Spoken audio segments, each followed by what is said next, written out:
Hey yo, salut, bonjour, salutations et bienvenue sur ma chaîne Euriel Guéry. Aujourd'hui on va parler du tome 1 de la série de livres Gone écrite par Michael Drunt. Mais juste avant que je commence, n'hésite pas à liker cette vidéo si elle te plaît et à t'abonner si ce n'est pas encore fait. Et c'est parti! Juste, c'est la première vidéo que je tourne dans mon nouvel appartement et genre, c'est vrai que je savais pas trop où me mettre pour tourner. Parce que j'étais chez mes parents l'année dernière, donc je tournais devant ma bibliothèque.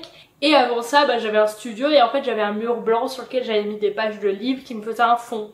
Mais là, j'ai pas trop de mur blanc vu l'aménagement et en vrai, j'en ai marre d'être assise par terre quand je tourne des vidéos. Je me suis dit pourquoi pas essayer mon canapé pour être vraiment bien assise pendant 10 minutes, ça va faire plaisir. Du coup, je teste. Le cadre est assez blanc, peut-être que j'ajouterai des images, etc. Ou quand je verrai, je suis pas encore fixée, mais en tout cas pour l'instant ça me plaît pas trop mal parce que je suis assise sur un canapé, ça fait un gros changement.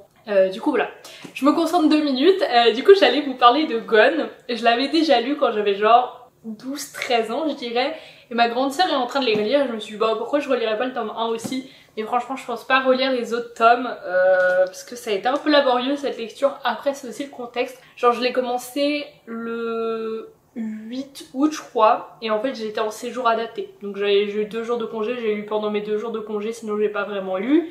Après je suis rentrée, j'étais en plein aménagement de mon nouvel appart, j'ai pas trop lu, et là j'ai encore eu un peu le temps de lire, mais ça faisait quand même 650 pages, du coup j'ai mis presque un mois pour le finir, ça m'arrive pas du tout d'habitude. Genre d'habitude je lis un livre en 3-4 jours on va dire, et là c'était un peu long, du coup j'ai un peu perdu le rythme en fait, j'étais pas vraiment dedans parce que c'était pas le meilleur moment pour le lire. Du coup, Gone, c'est quoi l'histoire? C'est une petite ville tranquille, enfin voilà, il y a une centrale nucléaire, mais à part ça c'est la petite ville tranquille. Et d'un coup, tous les gens qui ont plus de 15 ans disparaissent. Et du coup, tous les enfants sont livrés à eux-mêmes. Il y a une sorte de dôme qui fait le tour un peu de leur ville, il y a des endroits environnants.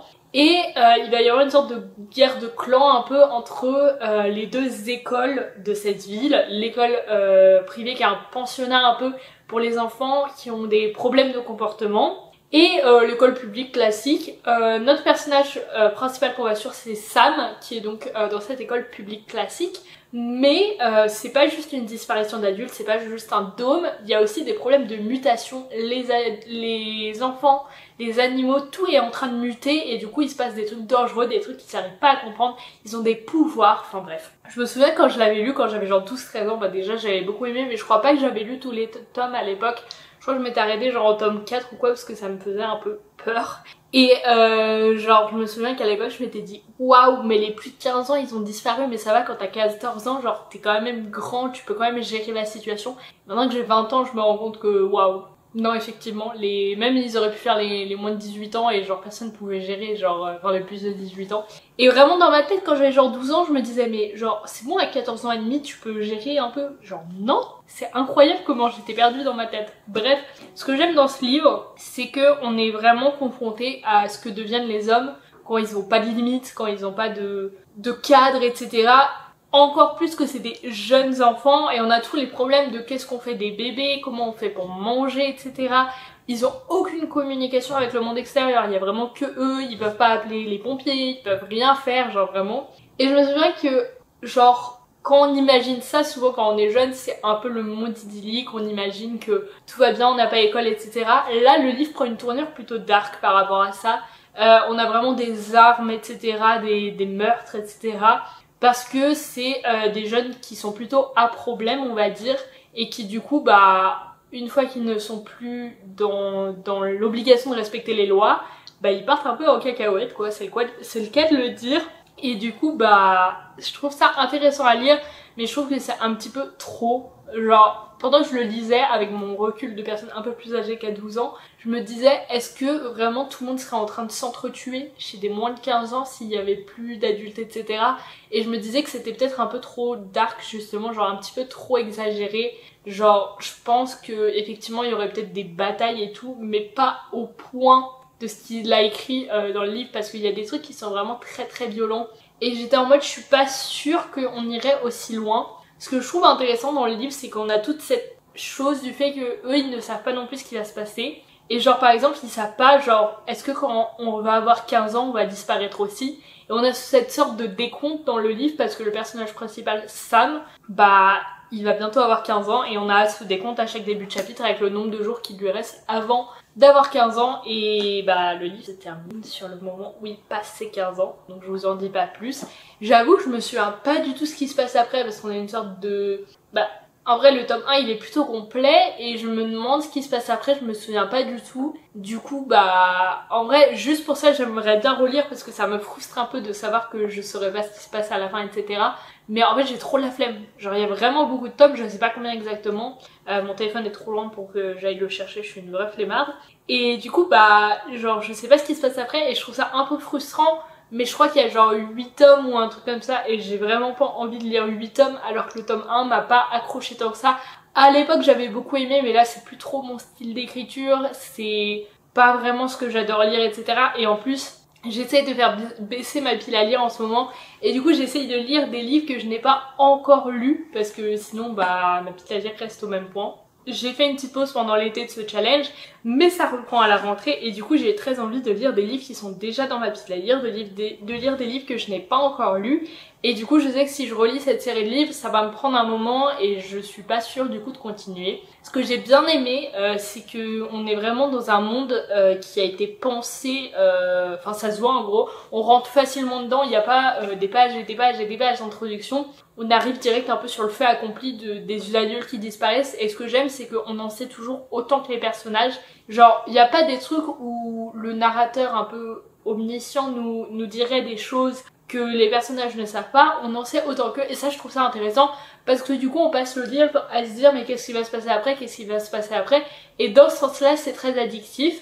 Aussi j'en avais quand même des bons souvenirs donc je pense que c'est un bon point, ça veut dire que ça m'a marqué d'une bonne façon. Genre je me souvenais de pas mal des événements du livre, genre des petits bouts qui m'avaient marqué, genre un personnage qui attachait une chaise, ça je m'en souvenais hyper bien et du coup ça je trouve ça intéressant. Dans les points un peu plus négatifs, on a un personnage qui s'appelle le petit Pete et qui est autiste.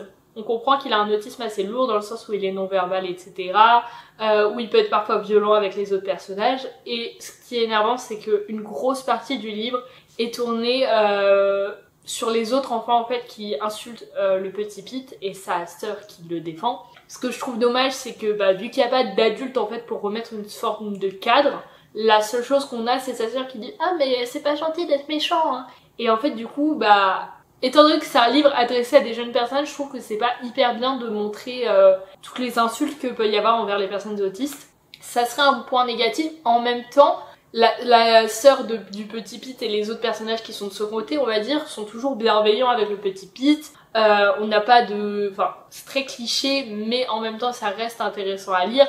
Donc je sais pas trop dire si c'est mal écrit ou si ça se voit que le personnage, le personnage de l'auteur, pardon, il y connaissait pas grand chose. Pour moi c'est un point négatif, positif dans le sens où si ça avait été mieux fait, ça aurait été une représentation très intéressante des personnes autistes. Notamment le fait que forcément on se demande, on s'intéresse à ce que deviennent les bébés, ce que deviennent les plus jeunes enfants à la crèche, mais on n'a pas d'autres personnages handicapés et du coup c'est intéressant de se demander qu'est-ce qui arrive aux personnes handicapées quand il n'y a plus personne pour prendre soin d'elles, alors que normalement le petit c'est ses parents qui s'occupent de lui, j'imagine qu'il va genre dans un IME ou un bail comme ça, je sais pas ce que c'est aux États-Unis mais voilà. Du coup ça j'ai trouvé ça intéressant mais j'ai pas trouvé que c'était tourné de la bonne manière. Et le point négatif pour moi c'était qu'en fait j'avais l'impression que je me reposais jamais. Genre à chaque fois qu'il se passait quelque chose, il se passait autre chose, il se passait autre chose, il se passait autre chose, il y avait toujours un autre combat qui était en train de se préparer, de nouveaux ennemis, de nouveaux dangers. Ça j'ai trouvé que c'était peut-être un petit peu trop dans le sens où du coup ça donne pas envie forcément de continuer à lire. Parce que tu le lis, t'as vraiment l'impression d'être fatigué, t'as l'impression que ça ne s'arrête pas. Ça j'ai trouvé ça un petit peu dommage, j'aurais peut-être aimé qu'il y ait plus des moments tout simples de conversation avec les personnages. Parce qu'il y a beaucoup de personnages qui se trahissent, beaucoup de personnages qui ont des sentiments pour d'autres. Et on a l'impression qu'ils ont jamais le temps d'en parler, donc ça donne une forme de quiproquo qui peut être intéressante, mais en même temps il faut aussi à un moment que la tension redescende, que les personnages se parlent et qu'on ait l'occasion en fait de comprendre ce qui se passe un peu mieux. Et pour moi ça n'a pas été le cas.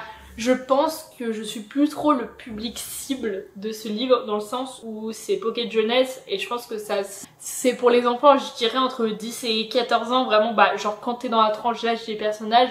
Je me souviens quand je l'avais lu, j'avais vraiment beaucoup aimé. Et là, je pense que je suis plus trop la tranche d'âge visée. d'autant plus que c'est pas forcément le... Enfin si, c'est le genre de livre que j'aime bien lire, mais il y a des livres qui sont écrits de façon un peu plus mûre pour un public un peu plus âgé, et là c'est pas le cas, du coup bah pour moi c'est moyen. Mais le problème c'est que même avec tous ces défauts que j'ai cités, bah j'ai trop envie de connaître la suite en fait. Tout ce suspense qu'on nous met tout au long du livre sur qu'est-ce qui s'est passé, on sait pas ce qui s'est passé, on nous donne des petits indices, ça donne trop envie de lire la suite, et c'est dans ce sens-là que je trouve que c'est bien fait, c'est-à-dire que même si j'ai pas tant apprécié que ça ma lecture, j'ai envie de lire la suite juste pour savoir ce qui s'est passé, et bah forcément quand un livre est comme ça montre que c'est quand même pas mal écrit et pas mal pensé. Du coup voilà mon avis, c'était un petit peu long, désolée, j'avais pas mal de choses à dire. Du coup je sais pas encore si je lirai la suite, franchement je pense pas, ou pas tout de suite, en tout cas peut-être plus tard quand j'aurai besoin d'un truc facile à lire, parce que c'est facile à lire, c'est tranquille et tout, mais bah pour l'instant. Oui bah là je vois qu'il y a déjà 6 livres qui sont listés, et ma soeur m'a dit qu'on les avait pas tous achetés. Du coup j'imagine qu'il y en a qui n'étaient pas encore sortis quand on était plus petite, et du coup je crois qu'il y en a genre 8 à peu près je dirais. Et du coup voilà mon avis sur Gone. Je pense qu'il y en a pas mal d'entre vous qui l'ont lu, c'est un livre qui a pas mal fait parler de lui quand il est sorti. Je trouve qu'il aurait pu être génial adapté en série, genre pas en film, parce que je pense qu'avec le nombre de rebondissements qu'on a, ça pourrait être très frustrant s'ils font un livre par film. Mais en série, comme ils ont fait pour Percy Jackson sur Disney Plus il y a pas longtemps, je trouve que ça pourrait être vraiment pas mal, vraiment très intéressant. Si un réalisateur qui regarde ça, genre je regarderais une série sur ce livre sans problème. Genre vraiment ça pourrait être trop bien. Je comprends pas pourquoi ça a toujours pas été fait. Enfin si, je comprends, parce que en disant ça je me rends compte que ça serait un casting où il y a que des enfants, genre aucun adulte. Ça peut être très chiant à gérer, surtout qu'on a beaucoup d'effets spéciaux, de trucs où il y a des petits enfants, etc. Donc je comprends pourquoi ça pourrait être chiant à tourner, mais en même temps j'aimerais trop le voir. Du coup voilà mon avis, j'espère que cette vidéo vous a plu. Si c'est le cas, n'hésitez pas à mettre un like, à commenter et à vous abonner à ma chaîne YouTube. Et voilà.